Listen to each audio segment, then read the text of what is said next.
जिसने तमाम मुमकिनात हमानो बनो मखलूकात जमीन व आसमान लौह कलम अर्श कुर्सी नसीब व फराज पस्तियो बुलंदी जिन्नो इंस सुफूफे मलाइका वगैरह गाली को तशरीफे वजूद से मुशर्रफ फरमाया। वह कदीम है, उसकी हर सिफत कदीम ला सवाल है। जिस तरह रबूबियत व वहदत में वहदत ला शरीक है, इसी तरह उसका महबूब मखलूक में ला नज़ीर ला जवाब। जिसको कायनात में सबसे आला, सबसे बाला, सबसे अफजल, सबसे अकरम, सबसे अव्वल, सबसे आखिर बनाकर मखलूकियत उस्मा का ताज इनायत फरमाया। आइए उसी रसूल हाशिमी की बारगाह में हम और आप यानी दुरूद पाक का तोहफा पेश करें। बुलंद आवाज से पढ़े अल्लाहुम्मा सल्ली अला सय्यदिना शफीना मौलाना मलजाना बारिक वसल्लिम सल्लु अलैका सलातन व सलामन अलैका दाइमन अबदा सरमदा बिदवामिल मलिकुल हय्युल क़य्यूम मुम्मिल हिकम बारिक वसल्लिम नूरम मिन नूरिल्लाह सल्लल्लाहु तआला अलैहि वसल्लम। दरूद शरीफ आप लोग याद नहीं है क्या? फिर एक मरतबा पढ़िए नबी और आले नबी की बारगाह में दरूद शरीफ। अल्लाहुम्मा सल्ली अला सय्यदिना शफीना मौलाना मलजाना बारिक वसल्लिम सल्लु अलैका सलातन व सलामुन अलैका या रसूल अल्लाह सल्लल्लाहु तआला अलैहि वसल्लम। तकरीर से कबल आदत के मुताबिक, दस्तूर के मुताबिक चंद अशआर समाअत। मेंबर पे उलमाए किराम तशरीफ रखते हैं। माशाअल्लाह देखिए शायर हिंदू नेपाल, वो आवाज जिनका कोई जवाब नहीं। पूरे नेपाल और हिंदुस्तान में धूम मचाने वाले शायर अहले सुन्नत हजरत हाफिज कारी बर्क नेपाली सरसुला माशाअल्लाह अभी मेंबर पे जलवा फरमा है। आप लोगों को इनको मुकम्मल तौर पे समाअत करनी है। और बरकाती युवा कमेटी माशाअल्लाह आप बहुत खुशनसीब है, कितने बड़े बड़े शायर और खतीब और नकीब को मदमू किए हैं। देखिए शायर कहता है खुदा ने अपनी कुदरत का अजब नक्शा बनाया है। अब बोलिए, बोलना पड़ेगा, ये अपने लिए नहीं बोलवाऊंगा, आपसे आपके ही लिए बोलवाऊंगा। इसलिए गम और घबराने की जरूरत नहीं है। इसलिए कि इस प्रोग्राम में मुफक्किर इस्लाम, खतीबुल इस्लाम, सफजादाए हुजूर शेर नेपाल अल्लामा ज़ियाउल मुस्तफा अज़हरी हो और नाइब शेर नेपाल हो, फिर गम करने की जरूरत क्या है? बिला खौफ व खतर नबी की मोहब्बत में सारा मजमा बोल दीजिए या रसूल अल्लाह। बेदारी पैदा कीजिए अपने अंदर, बेदारी। ये ना समझे कि छोटा-छोटा मौलवी है। बहुत सारे लोग सोचते होंगे कि मौलाना क्या बोलेंगे। इंशाअल्लाह मैं आपके ज़हन व फिक्र को बिल्कुल खोल कर जाऊंगा, क्योंकि निशात अख्तर महबूबी शायर इस्लाम रहबर नेपाली और शायर इस्लाम बर्क नेपाली ये लोग हमें अच्छी तरह जानते हैं, आप लोग जानते हो है ना। लेकिन आज जान जाएंगे जिस प्रोग्राम की सदारत और सरपरस्ती शेर नेपाल की हो, उसमें गम करने की जरूरत नहीं है, घबराने की जरूरत नहीं है। इसलिए ये गौसे पाक का महीना, एक मर्तबा सारा आदमी गौसे पाक के नाम पर बोल दीजिए सुभान अल्लाह। एक मिनट और बोलिए सुभान अल्लाह। बेदार है ना, सुनने के लिए तैयार है ना? सुनाया जाए। देखिए मैं शादी खानाबादी की मैं पेश करता हूँ, सब ध्यान देंगे कि खुदा ने अपनी कुदरत का अजब नक्शा बनाया है। खुदा ने अपनी कुदरत का अरे अजब नक्शा बनाया है। कहीं पैदा किया दुल्हन, कहीं दूल्हा बनाया है। कहीं पैदा किया दुल्हन, कहीं दूल्हा बनाया है। और सारे इस्लाम से नवाज रहे। बिल्कुल शादी की मुनासबत से ही मैं आपके सामने आज खिताब भी करूंगा, शेर व शायरी भी कर रहा हूँ कि खुदा ने अपनी कुदरत का अजब नक्शा बनाया है। कहीं पैदा किया दुल्हन, कहीं दूल्हा बनाया है। और दो अजनबी इंसानों के दरमियान जो रिश्ता तय होता है ना, ये कहाँ से मुतय्यन होकर आता है? समाज में कि ये जोड़ा अर्श आज़म मुकर्रर हो के आया है। ये जो अर्श आज़म से मुकर्रर हो के आया है, अरे खुदा ने अपनी कुदरत से इन दोनों को मिलाया है। खुदा ने अपनी कुदरत से दोनों को मिलाया है और हमें करनी है शहंशाही बतहा की रज़ाजोई, हमें करनी है शहंशाही बतहा की रज़ाजोई। अरे वह अपने हो गए तो रहमते परवरदिगार। नारे तकबीर, नारे रिसाल, जश्न गौसुल वरा कॉन्फ्रेंस, जश्न शादी खाना आबादी, हज़रत अल्लामा सद्दाम हुसैन अमजदी। अब देखिए निशात अंदर महबूबी माशाअल्लाह जश्न गौसे पाक का नारा लगाया है, उनके प्रोग्राम भी उन्हीं की जानी मंसूब है। मैं भी चाहता हूँ एक शेर पेश करूँ गौसे पाक के हवाले से, ताकि ये जो पोस्टर लगा हुआ है ना उसका हक भी अदा हो जाए, है ना। देखिए कोई मामूली शायर नहीं, बल्कि अपने वक्त के वली कामिल का शेर गौसुल वरा के ताल्लुक से पेश करता हूँ। कुतुबुल अक़ताब, बहरुल असरार, सैयदना सरकार अब्दुल अलीम आसमी रहमा लिखते हैं गौसे पाक की मोहब्बत में। नकीब साहब समझ देंगे। देखिए आसिर रहमा गौसुल वरा के ताल्लुक से किस तरह शेर लिखते हैं, उसको आप सुनेंगे ना कसम खुदा की ईमान ताजा हो जाएगा कि पूछते क्या हो, पूछते क्या हो शहे झीला के फजाइल आसी, पूछते क्या हो शहे झीला के फजाइल आसी। अरे हर फजीलत की वो जामे हैं नबूवत के सिवा, हर फजीलत के वो जामे हैं नबूवत के सिवा।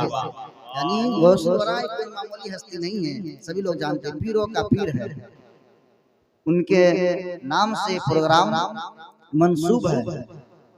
तो हजरात अब आइए मैं आपको सुनाता चलूं।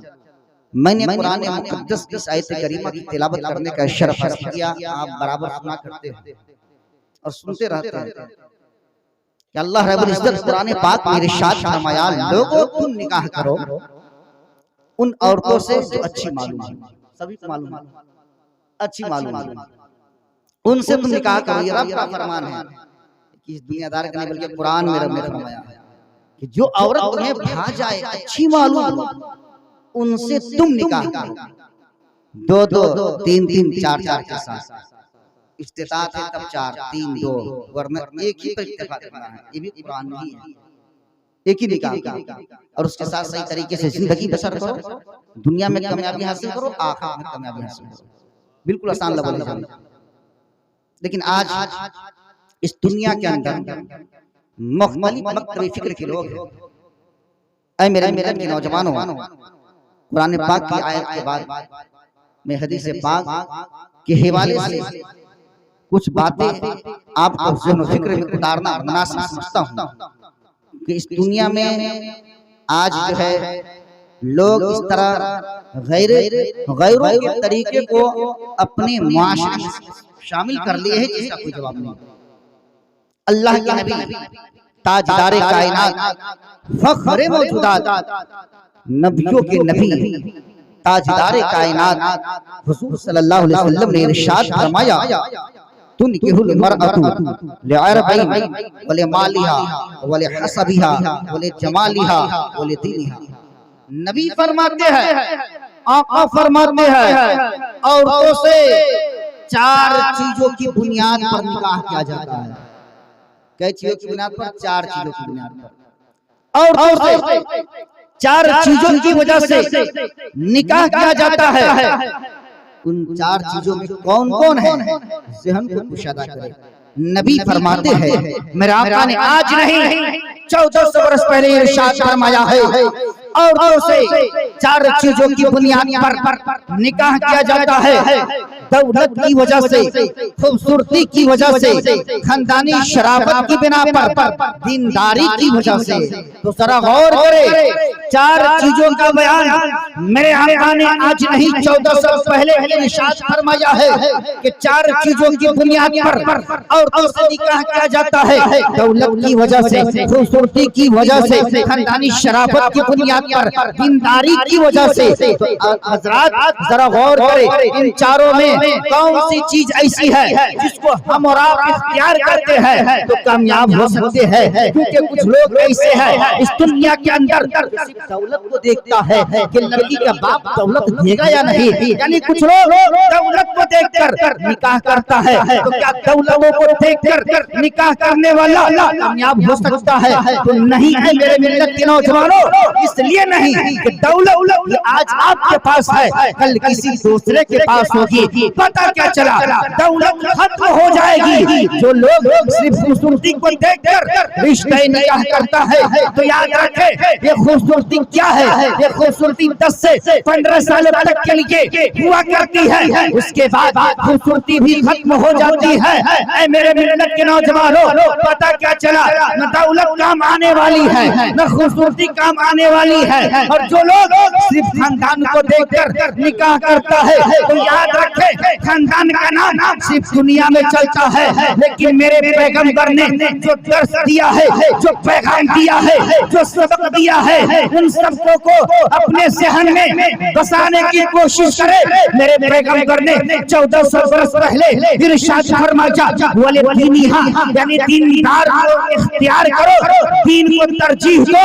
याद रखे ऐ मेरे मिल्लत के नौजवानों, आप जब दीनदार लड़की से निकाह करेंगे तो बरकतें कैसी मिलेगी? मेरे आका से ही सवाल करे, मुस्तफा से ही सवाल करे। ऐ मेरे पैगंबर, हम दौलतों को दूर रख दे, खूबसूरती को दूर रख दे, खानदान को दूर रख दे और दीन को इख्तियार करेंगे तो हमें क्या मिलेगा? तो वही पैगंबर मुस्तफा जाने रहमत हदीस पाक में ही इरशाद फरमाते हैं, जब दीनदार औरत से तुम रिश्ते निकाह करोगे, दीनदार औरत से शादी करोगे, तो मेरे मिल्लत के नौजवानों जरा गौर से सुने, दीनदार औरत जब घर में आएगी उससे बच्चा पैदा होगा, वो बच्चा भी दीनदार होगा।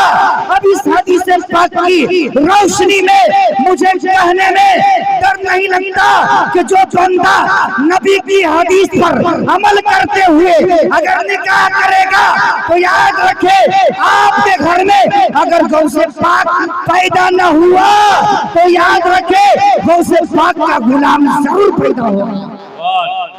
माशाअल्लाह, जिंदाबाद। गौ से पाक का गुलाम जरूर पैदा होगा। शर्त ये है कि हम नबी की सुन्नत के मुताबिक रिश्ते निकाह करें। अगर आपके घर में गौ से पाक पैदा ना हुआ तो ना हुआ, लेकिन याद रखें उनका गुलाम सब पैदा होगा। इसलिए मेरे पैगंबर ने 1400 वर्ष पहले ही इरशाद फरमाया, वाले दीनिहा दीनदार औरत से निकाह करो। दीनदार औरत जब घर में आएगी तो याद रखें उससे मुआशरे का भी सुधार होगा, घर का भी सुधार होगा, घर जन्नत का नमूना बन जाएगा। इसलिए जो बंदा ये चाहे मेरा घर जन्नत का नमूना बन जाए, जो इंसान ये चाहे मेरे घर में बरकतें नाजिल हो, तो नेक लड़की को इख्तियार करे, दीनदार लड़की से रिश्ते निकाह करे, तब जाकर आप दुनिया में कामयाब हो सकते हैं, आखिरत में कामयाब हो सकते हैं। ऐ मेरे मिल्लत के नौजवानों, हम नबी पाक का नारा तो जमकर लगाते हैं, गौसे पाक का तो नारा लगाते हैं, लेकिन इनके तरीके पे आज हम कहाँ निकाह करते हैं, कहाँ शादी करते हैं। आज जगह जगह देखा जा रहा है कि हम हैं कौम मुस्लिम, हमारी शादी में जो है इस्लामिक तरीका होना चाहिए, इस्लामी रास्ता होना चाहिए, लेकिन इस्लामिक तरीके से हटकर हम रिश्ते निकाह करते हैं और हम कहते हैं हम मुस्तफा का दीवाना है। आप कैसे दीवाना है कि मुस्तफा की सुन्नत को अपने निकाह में शामिल नहीं करते? कहते हैं, ऐ मेरे मिल्लत के नौजवानों, जब आप कहते हैं हम मुस्तफा से मोहब्बत करते हैं, तो मुस्तफा जाने रहमत ने किस तरह रिश्ते निकाह किया है, किस तरह शादी की है, किस तरह मुस्तफा ने अपनी बेटी खातून जन्नत फातिमा ज़हरा का निकाह किया है, उन तरीकों को अपने घर में राइज करेंगे तो कामयाब होंगे। आप जरा समात फरमाए, मुस्तफा जाने रहमत की बेटी खातून जन्नत है, वो फातिमा जो इबादत में उनका कोई जवाब नहीं है, न रियासत में कोई जवाब नहीं है, वो फातिमा अल्लाह पर कबीरा रात रात भर सजदे में सर को रख के अल्लाह को पुकारे, अल्लाह की याद करे, अल्लाह की बारगाह में सर को झुकाए। उस फातिमा का निकाह मुस्तफा जाने रहमत ने किया है। किसके साथ किया है? अली के साथ किया है। क्या हजरत अली दौलतमंद थे? क्या हजरत अली ज़मीन जायदाद वाले थे?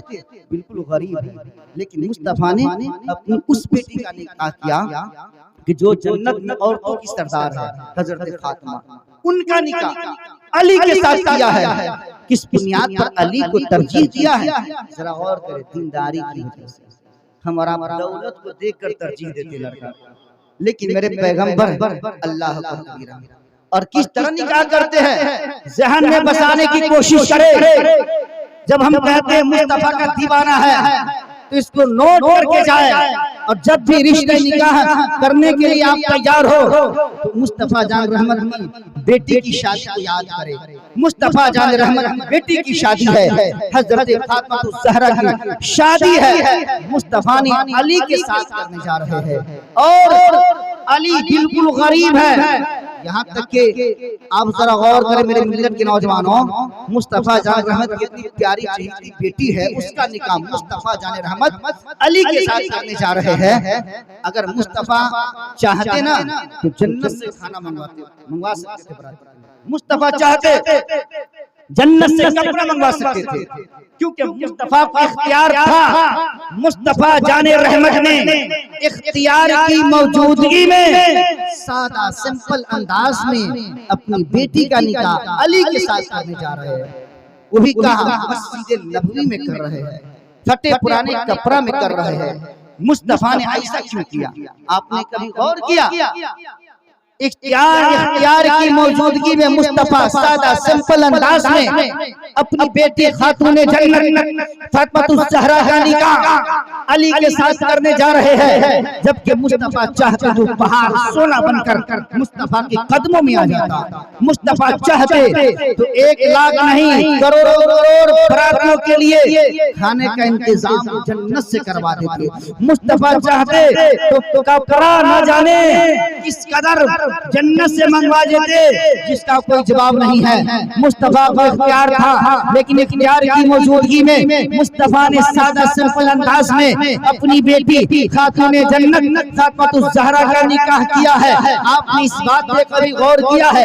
मुस्तफा ने ऐसा क्यों किया है? वह मेरे मिल्लत के नौजवानों जरा गौर करें। मेरे आका सल्लल्लाहु अलैहि वसल्लम ने यानी अपनी उम्मतों का ख्याल किया। मुस्तफा जाने रहमत ने उम्मती का ख्याल किया कि आने वाले वक्त में मेरी उम्मत में जो लोग गरीब होंगे, जिनके पास बेटियां होगी लेकिन दौलतें नहीं होगी, जिनके पास बेटियां होगी लेकिन रुपया नहीं होगा, तो उनकी बेटी घबराएगी नहीं, बल्कि मेरी बेटी खातून जन्नत फातिमा ज़हरा की शादी जो सादगी को लिए हुआ है, तो आने वाले वक्त में मेरी उम्मत की गरीब बाप की बेटी मेरी बेटी की शादी को यानी फातिमा की शादी को याद कर लेगी, उसे जीना दुनिया में आसान हो जाएगा।